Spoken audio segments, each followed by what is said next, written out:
Hi guys, how are you? I hope you will be fine. जैसा कि हम future tense जो हमारा चल रहा है उसका सब टेंस चल रहा है फ्यूचर परफेक्ट टेंस अर्थात पूर्ण भविष्यकाल, जिसका कि हम ऑलरेडी अफर्मेटिव या जिसे एसर्टिव कहते हैं वो ऑलरेडी पढ़ चुके हैं। आज हम इसका पार्ट बी पढ़ेंगे अर्थात नेगेटिव सेंटेंस। तो नकारात्मक वाक्य, जैसा कि उसके नाम से पता चलता है, नकारात्मक अर्थात इस उपकाल के हिंदी वाक्यों के अंत में यहाँ पर हमें नहीं शब्द जो हमने पहले देखा था कि वाक्यों के अंत में चुका होगा, चुकी होगी, चुके होंगे, ये शब्द जो इसकी आइडेंटिफिकेशन है, इसी में नहीं वर्ड भी अब आपको यहाँ पर मिलेगा। तो गाइस हम देखते हैं कि किस तरीके से हम हिंदी टू इंग्लिश जिसको बोलना चाहिए इसको ट्रांसलेट करते हैं या अनुवाद करते हैं। तो हिंदी के जो वाक्य हमें दिए रहेंगे तो उसका जब हम ट्रांसलेशन करते हैं तो वाक्यों का अनुवाद या ट्रांसलेशन करते समय सबसे पहले सब्जेक्ट अर्थात कर्ता लिखा जाता है। इसके बाद हमारी जो सहायक क्रिया है हेल्पिंग वर्ब जो होगी विल हैव और शैल हैव लिखी जाती है। जहां हमने हेल्पिंग वर्ब विल हैव और शैल हैव लिखी है उसके बाद नॉट लिखा जाता है। जहां हमने गाइस नॉट लिख दिया उसके बाद मेन वर्ब थर्ड फॉर्म अर्थात मुख्य क्रिया का तीसरा रूप लिखा जाता है। जहां मेन वर्ब का थर्ड फॉर्म आ चुका है उसके बाद बचता है आपका ऑब्जेक्ट अर्थात कर्म। तो मेन वर्ब का थर्ड फॉर्म जो है उसके बाद ऑब्जेक्ट लिखा जाएगा। ऑब्जेक्ट लिखने के बाद जहां हमारा वाक्य कंप्लीट हो जाता है या पूर्ण हो जाता है वहां गाइस हम डॉट या फुल स्टॉप लिखते हैं या लगाते हैं। तो इस तरीके से अगर हम देखें तो हमारा जो रूल्स नेगेटिव के लिए प्रिपेयर हुआ वो इस तरीके से होगा। सबसे पहले सब्जेक्ट आया आपका, सब्जेक्ट के बाद आपकी हेल्पिंग वर्ब होगी विल हैव और शैल हैव।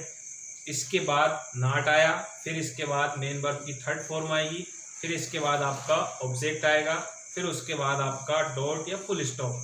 तो गाइस इस तरीके से हम देखते हैं हमारा जो रूल्स है वो प्रिपेयर होता है, कंप्लीट होता है। यहाँ पर उसको अगर आप हिंदी में देखें तो सबसे पहले आपने कर्ता लिया है, फिर उसके बाद आपका जो सहायक क्रिया होगी विल हैव और शैल हैव, फिर उसके बाद नॉट, फिर इसके बाद मुख्य क्रिया का तीसरा रूप प्लस कर्म एंड देन ऑब्जेक्ट, कर्म एंड देन फुल स्टॉप। तो गाइस इस तरीके से हमारा जो रूल्स है वो प्रिपेयर होता है।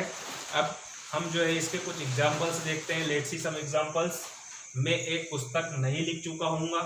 तो गाइस यहाँ सब्जेक्ट आई आया है, तो हम पहले भी बात कर चुके हैं कि जहाँ हमारा सब्जेक्ट आई और बी अगर होता है तो उसके लिए स्पेशली हमें शैल हैव का इसके इस रूल्स के या इस सेंटेंस के अकॉर्डिंग जो उसकी हेल्पिंग वर्ब है उसमें शैल हैव का यूज आपको करना है। तो आई शैल हैव। अब नेगेटिव है, नॉट लिया हमने, अब लिखना तो राइट थर्ड फॉर्म हुई उसकी रिटन। एक पुस्तक बची आपकी ए बुक, तो I shall have not written a book. मैं एक पुस्तक नहीं लिख चुका हूँगा। सेकेंड अगर एग्जाम्पल्स की अगर इस बात करते हैं, गीता कविता नहीं सुना चुकी होगी, तो Geeta will have not recited a poem. Third अगर हम देखते हैं गाइस, अध्यापक अपना व्याख्यान समाप्त नहीं कर चुके होंगे, तो the teacher will have not finished his lecture. Fourth examples की अगर हम बात करते हैं, किसान अपनी फसल नहीं काट चुके होंगे, farmers will have not harvested there crops. तो गाइस फिर से अगर हम इसकी जो रूल्स है उसकी अगर हम एक बार फिर से अगर उसको रिवाइज करें, रिमाइंड करें, तो यहाँ हम देखेंगे कि जहाँ भी हम जो अफर्मेटिव पढ़ते हैं और फिर उसके बाद जो हमारा नेगेटिव होता है, चाहे वो प्रेजेंट के अकॉर्डिंग हो, पास्ट के अकॉर्डिंग हो या फ्यूचर के अकॉर्डिंग हो, तो जो भी हमारी हेल्पिंग वर्ब होती है उसके बाद हमें जो है नॉट लिखना होता है। तो उसका जो रूल्स है वो यही सब्जेक्ट प्लस हेल्पिंग वर्ब। अब इसकी हेल्पिंग वर्ब है आपकी विल हैव और शैल हैव, उसके बाद आपने नॉट लिया है, फिर आपने मेन वर्ब थर्ड फॉर्म अर्थात मुख्य क्रिया का तीसरा रूप लिया है, फिर उसके बाद आपका कर्म आया है एंड देन फुल स्टॉप और डॉट।